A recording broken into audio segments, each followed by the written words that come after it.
सातव्या मुलीची सातवी मुलगी या मालिकेच्या आजच्या भागात आपण पाहणार आहोत. अद्वैत आणि तेजस ऑफिसला जाण्यासाठी निघालेले असतात. मात्र तेजस नाराज असतो.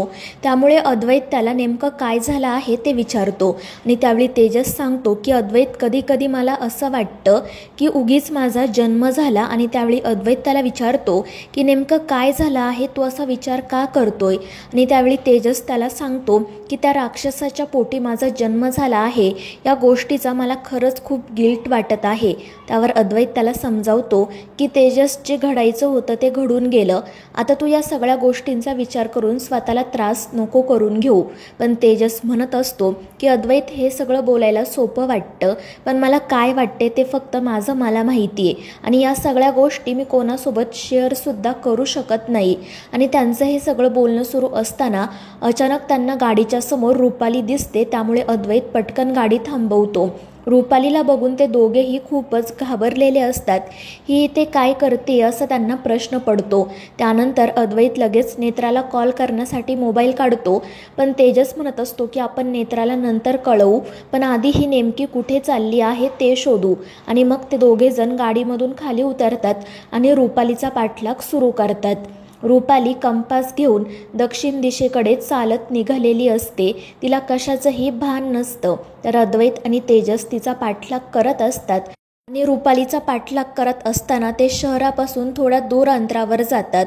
त्यावेळी रुपालीच्या समोर फक्त झाडी असतात आणि रुपाली त्या झाडींजवळ जाऊन थांबते. तर अद्वैत आणि तेजस रस्त्यावर थांबूनच ती नेमकी काय करते हे बघत असतात.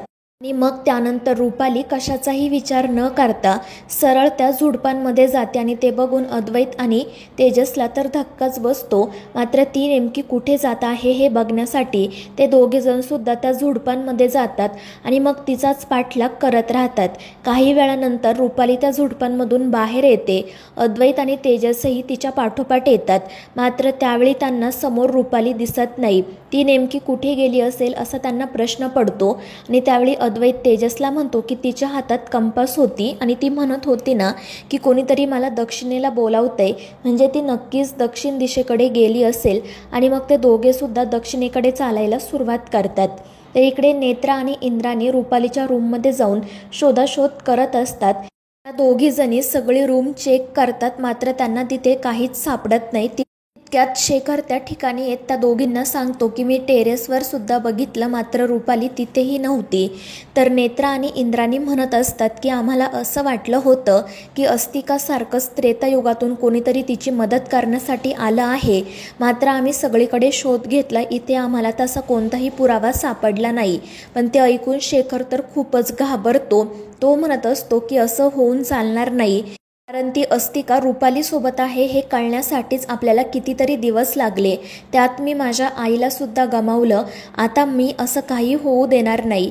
आणि त्यांचं बोलणं सुरू असतानाच नेत्राला अद्वैतचा कॉल येतो. तो नेत्राला सांगतो की रुपाली म्हात्रे माझ्या आणि तेजसच्या समोर आहे. आणि ते ऐकून नेत्राला आश्चर्य वाटते. तर शेखर तिला फोन स्पीकरवर ठेवायला सांगतो. आणि मग त्यानंतर अद्वैत त्या तिघांनाही घडलेला सगळा प्रकार सांगतो. पण हे दोघेजण रुपालीचा पाठलाग करत आहेत हे ऐकून हे तिघेजण तर खूपच घाबरतात आणि त्यांना माघारी वळायला सांगतात. मात्र अद्वैत आणि तेजस त्यांचं काही ऐकत नाही. ते दोघेही जण रुपालीचा पाठलाग करत असतात आणि पाठलाग करत असताना ते एका रस्त्यावर येतात. आणि त्याच वेळी रुपालीचं लक्ष त्या दोघांकडे जातं. तेजस आणि अद्वैतला समोर बघून ती खूपच चिडते आणि रागातच त्यांच्याकडे बघत असते. तर हे दोघेही जण खूप घाबरलेले असतात. रुपाली रस्त्यावर मधोमध उभी असते आणि तितक्यात समोरून एक कार येते. मात्र रुपालीचं त्याकडे लक्ष नसतं. ती फक्त रागातच अद्वैत आणि तेजसकडे बघत असते. आणि तितक्यात त्या दोघांचं लक्ष त्या येणाऱ्या कारकडे जातं. त्यांना असं वाटतं की आता ही कार रुपालीला जाऊन धडकणार आणि मोठा अपघात होणार. त्यामुळे ते दोघेही खूप घाबरतात. मात्र तितक्यात तो माणूस ब्रेक लावतो. त्यामुळे ती कार अगदी रुपालीच्या समोर जाऊन थांबते. आणि त्या क्षणी रुपाली तेथून गायब होते. आणि तिला असं डोळ्यांसमोर गायब होताना बघून अद्वैत आणि तेजसला तर मोठा धक्काच बसतो. ते दोघेही जण खूप घाबरलेले असतात. तर दुसरीकडे रुपाली एका सुनसान ठिकाणी पोहोचलेली असते आणि आपण इथे कसे आलो हे तिलाही कळत नाही. तर इकडे तेजस आणि अद्वैत घाबरून त्या ठिकाणी जातात. तर त्या कारमध्ये जो माणूस असतो तो सुद्धा खाली उतरून सगळीकडे शोधायला सुरुवात करतो. अद्वैत आणि तेजसही आजूबाजूला रुपालीचा शोध घेतात, पण त्यांना कुठेही रुपालीचं नामोनिशाण सापडत नाही. फक्त त्या ठिकाणी रुपालीच्या हातात असलेलं कंपास पडलेलं असतं आणि त्यामुळे त्या दोघांना काय करावं ते सुचत नाही. तर दुसरीकडे रुपालीला आपण नेमके कुठे आहोत तेच कळत नाही. ती आजूबाजूला बघत असते आणि त्यावेळी तिला समोर विरोचकाचं चिन्ह दिसतं आणि त्यामुळे मग ती आजूबाजूला बघायला सुरुवात करते आणि तितक्यात तिला एक काळा ढग दिसतो. रुपाली त्या ढगाकडे बघत असते आणि मग त्यानंतर त्या ढगाचं रूपांतर एका भाषेत होतं, ज्यामध्ये दक्षिण प्रयाण असं लिहिलेलं असतं.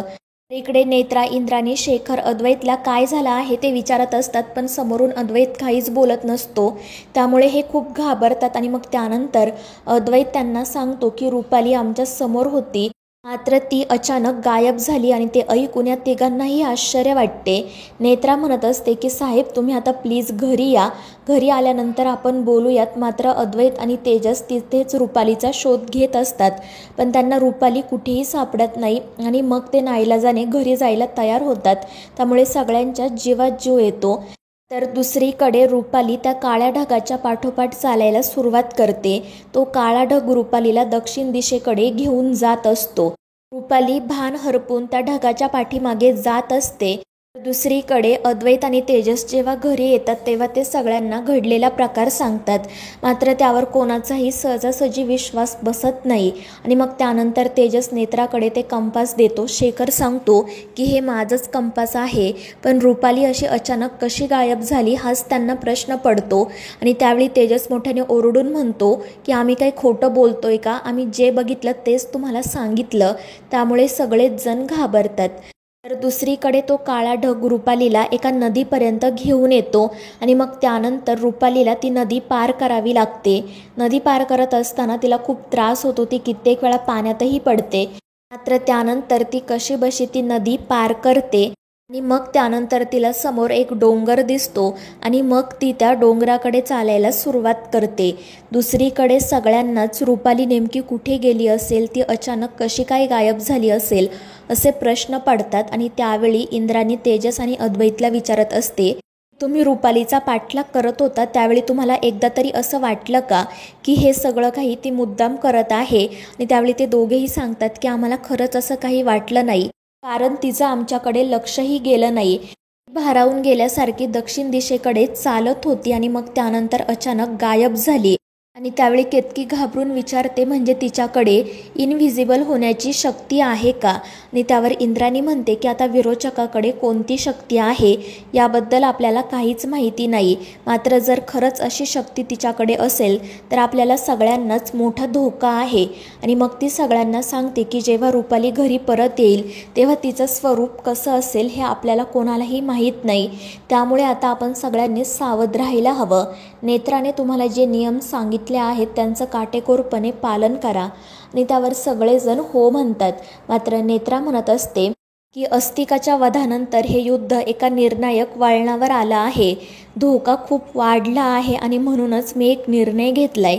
त्यामुळे सगळेजण तिला विचारतात की कोणता निर्णय घेतलाय तू. आणि त्यावर नेत्रा त्यांना सांगते की मी आणि इंद्राणी आत्याच फक्त इथे राहणार, बाकी तुम्ही सगळेजण दूर परदेशी निघून जा. आणि नेत्राचा हा निर्णय ऐकून तर त्यांना धक्काच बसतो. सगळेजण या गोष्टीसाठी नकार देतात, पण नेत्रा काही ऐकायला तयारच नसते. ती म्हणते की तुम्हा सगळ्यांच्या जीवाला खूप मोठा धोका निर्माण झाला आहे. यापुढे विरोचकाशी युद्ध कसं करायचं ते मी आणि इंद्राणी आत्या ठरवतो, पण प्लीज तुम्ही इथून निघून जा.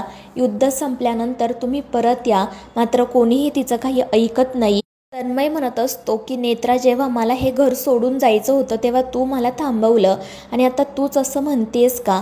तर नेत्रा त्याच्यापुढे हात जोडून म्हणते, पण आता धोका खरंच खूप वाढला आहे.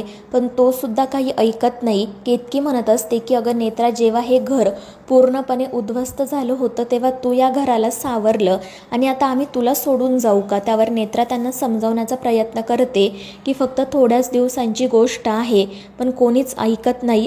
नेत्रा आणि इंद्राणीला सोडून जायला कोणीही तयार नसते. तर मित्रांनो, या मालिकेच्या पुढील भागांमध्ये आपण पाहणार आहोत रुपालीला तो काळा ढग एका विशाल वृक्षाजवळ घेऊन जातो आणि त्या ठिकाणी विरोचकाचं चिन्हसुद्धा असतं. आणि मग रुपाली त्या झाडाकडे बघतच राहते आणि मग त्यानंतर तिला त्याच झाडाजवळ एक विचित्र वीणा सापडते. तर मित्रांनो, या मालिकेच्या पुढील भागांच्या अपडेटसाठी आपल्या चॅनेलला सबस्क्राईब करा.